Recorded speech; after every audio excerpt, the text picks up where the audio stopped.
Hey, this is Frank Yosa, CEO of Ketone. Make sure to subscribe, but also leave comments or hit the thumbs up button so that it comes up on YouTube's engines. You're going to find more content about ketone esters here than anywhere else. You can't really, find much research on ketone esters except for a few papers, which we don't agree with how they use the protocols in those papers. Anyhow, today I want to talk about placebo effect and reverse placebo effect, if that's even a thing. I got an email that I was responding to from a World Tour athlete asking me about, their previous experiences with ketones. They were using a competitor's ketone ester. The product was fine, that's not the issue, but they just took drastically way too much, and they were saying how flat they felt and they couldn't keep up, and they just didn't feel good. So we are very much at odds with our competitors on protocols and dosing. So you'll find that here, and we have a separate video on our protocol videos and individual videos on different segments. So let's talk about the placebo effect.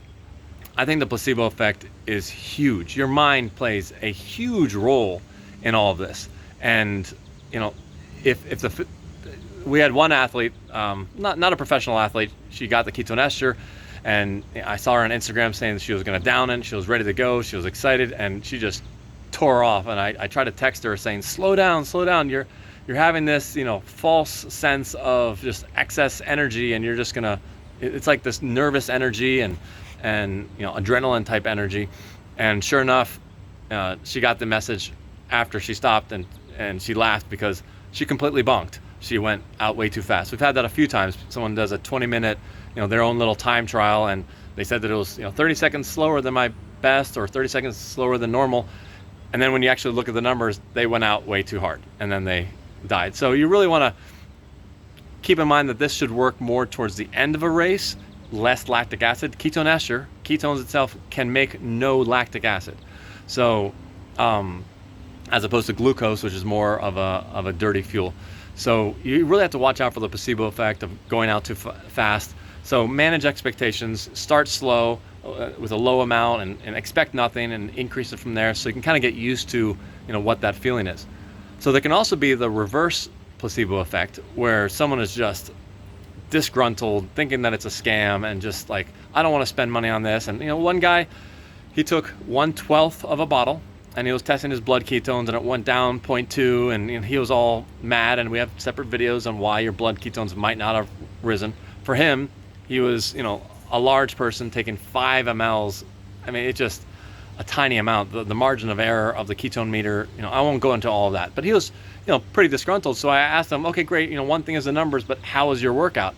And I never really got an answer from him. But regardless, if he's all ticked off about, the blood ketones, not hitting, yeah, you can have a reverse placebo effect. Like, oh, this is junk, this is not going to work. And you don't sense a difference, and you don't notice a difference, and it doesn't help you out. It can work both ways. But for this athlete, he had a horrible experience. So he was saying, how should I take your drink at race day? My first answer was, go watch the video on how you should not take this on race day. You absolutely should not take this on race day the first time. I would suggest 5 to 10 times taking it before race day. We had this one marathon athlete who took it 2 or 3 times, absolutely loved it, but did it in a fasted workout. He followed the protocol, did it fasted, just ketones. And then marathon day, he decided to add a banana and a power bar. And I said, well, why did you change the protocol? It worked so well. And he's like, oh, well, I can't run a marathon without 2 hours. Okay, well, you haven't had ketones before, and that's what you were doing in your practice. You can't change things. And he felt heavy, he felt slow. It just the effort level was higher, and his numbers weren't good. He then went back and did the ketone ester just in practice. And he decided that he was not going to take it game day, which is important too, because you've got the nerves. You can have, I even did searching on this based on his experience. Your level of nerves can change the gut reaction of how things get through the gut. So just being even more nervous or not sure whether a drink's going to do something for you, it can mess you up. And so he decided just to take it in practice. It worked really great. He runs marathons every other weekend. And then he on race day, he just went back to his regular tried and true. I mean, it took him 5 to 10 years to figure out the size of the banana. This is a food. Ketone ester is not like caffeine. You just add to any moment in time.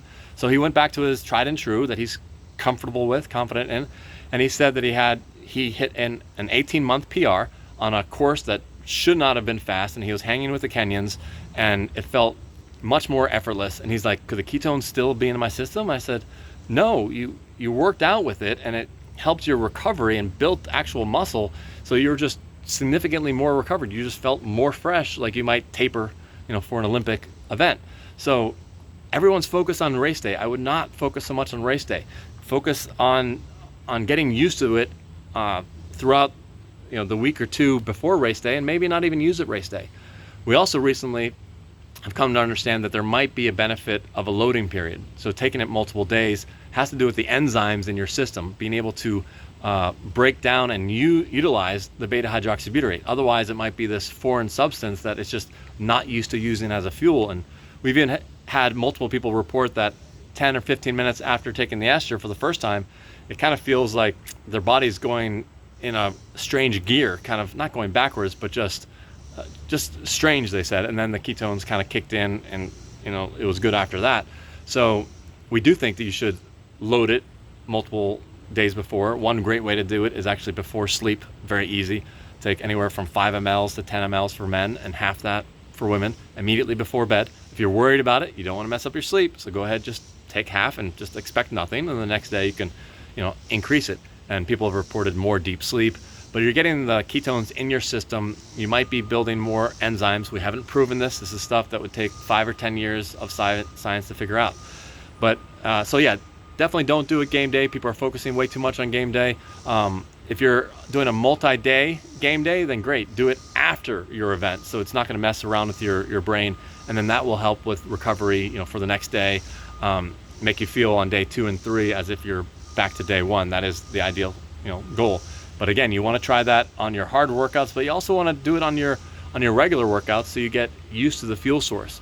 And the protocols will go into dual fuels. Is there a way to use just ketones, a smaller amount, and re-up every hour or two? We haven't quite figured that out yet. We're still trying to figure it out. But every body is different. Some people can use the ketones readily, and they can actually take more. Other people, it'll drop their blood sugar too much, and that has to do whether you're fat adapted. Even though the drink was designed for non-keto athletes, we found something very interesting. The keto athletes can take a much lower amount, as little as 5 mLs, and sometimes feel it, sometimes probably more like 10. But then they can go higher. They can go maybe 30 or even 45. I was initially scratching my head when Robert Sykes, blew out all of his PR numbers doing weightlifting, and he took 60 mLs, an entire bottle. And I was like, well, why didn't that drop his blood sugar and impair performance? Well, I now figure out 1.5 years, 2 years later, that he's keto adapted, and these enzymes allow him to immediately, use that fuel source, and it doesn't result in a blood glucose crash. Meanwhile, regular glucose-based athletes, they can't just take 5 mLs. It doesn't do anything for them. They've got to take 10 or 15 to start feeling it. But then if they go a little bit higher, 20, 25, it will start to impair performance because it drops your blood sugar. And then you have to look into the dual fuel protocol or slow release, where you're slowly releasing ketones. So I know it's a lot of information. Some people like to say, oh, can you please send me in 3 sentences, how to use the ketones? And it's just not like caffeine. You can just take caffeine at any time. This is a food. You have to be strategic about when you use it. Keep in mind, it does work exponentially better on hills and altitude, so you might time it with that. Again, try it 5-10 times in practice. But the placebo effect is so important, and if you feel that it gives you more confidence because you liked how it worked in workout, but you're scared to use it on game day, then put a tiny amount. Put a fourth of what you normally do in the workout. Probably won't do anything, but for your mind, and like, oh wow, that sensation seems to be there, great, run with it. The brain is so important. But speaking of a brain, some people will use it actually towards the end of the race when their brain starts to falter. And there is a clinical trial where we supply the ketone ester where the brain was just as sharp at the end of these wind sprints as it was at the beginning, while the placebo group was made twice the number of errors. So some people are strategically just taking it towards the end of the game, end of the race. But end of the race, you got to keep in mind, end of the race, it won't work for sprints at the end of the race. So you don't want something that you really need to. So a cycling race oftentimes is left for the last 20 minutes. It probably won't, unless there's a hill in there, it's probably not the best time to take it. But if you're doing a triathlon and doesn't tend to be holding back and then sprinting towards the end, absolutely, that'd be a great time to use it towards the end when your mind starts to fade, because the glucose, the brain just stops accepting more glucose, and the ketones bypass that blockage, go straight to the brain, and for some people it just makes them feel like they're at the beginning of the race, they're more mentally clear, and the motivation comes back. That, the devil on the shoulder saying, oh, you should slow down, or you've done hard enough, tends to go away. And whether they feel it in their muscles or not, they feel it in their mind, and that directly affects the muscles. So hope you learned something there about placebo, reverse placebo. We also talk about weight loss and the placebo effect. That's a whole 90-minute video on that it might all be placebo, people trying to buy it for weight loss. We don't recommend it for weight loss, even though some people have had success, and it can be used for multi-day fasting, but it's not used for cheat days, getting into ketosis. I hate that phrase.